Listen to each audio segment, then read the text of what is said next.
పరమాత్ముడి దగ్గరగా ఉండాలంటే ఎప్పుడు సోహ విద్యలో ఉండాలి. నా గురువులతో పాటు పరమ గురువులు కాళికాబాబా అని గురువులు ఉండేవారు.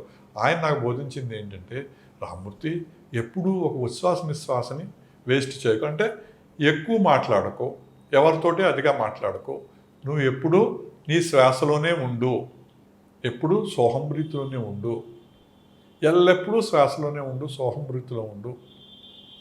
ఎందుకంటే మామూలుగా ప్రతి వాళ్ళు ఆరోగ్యంగా ఉన్నవాళ్ళు నోషానికి 16 సార్లు ఉచ్ఛ్వాస నిశ్వాసాలు చేస్తారు.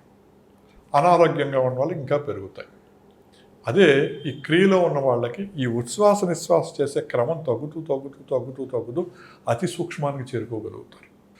దీనివల్ల వాళ్ళ కర్మలు దగ్ధం అవడమే కాకుండా వాళ్ళు పరమాత్ముడు చేరుకునే స్థితికి దగ్గర చేరుకుంటూ ఉంటారు. మీరు ఋషులు, మునులు, మహామునులు చూస్తే వాళ్ళు శ్వాస చేయగా ఈ ఉచ్ఛ్వాస నిశ్వాసాల్లో చాలా తక్కువ ఉచ్ఛ్వాస నిశ్వాసాలు చేస్తారు.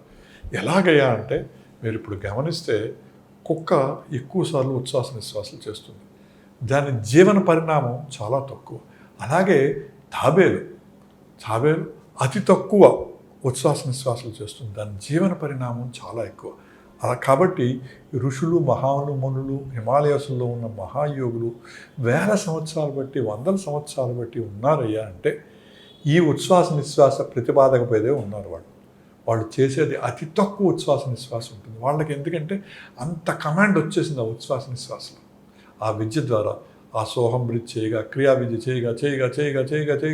చేయగా వాళ్ళు ధన్యులు అయిపోయారు, మహాత్ములు అయిపోయారు. వాళ్ళు ఎవరైనా మహాత్ములు ధన్యులు అవ్వాలంటే ఏ శ్వాసని విడవకుండా కంటిన్యూస్గా ఉచ్ఛ్వాస నిశ్వాసంలో ఉన్నప్పుడు ఇది సాధ్యం అవుతుంది.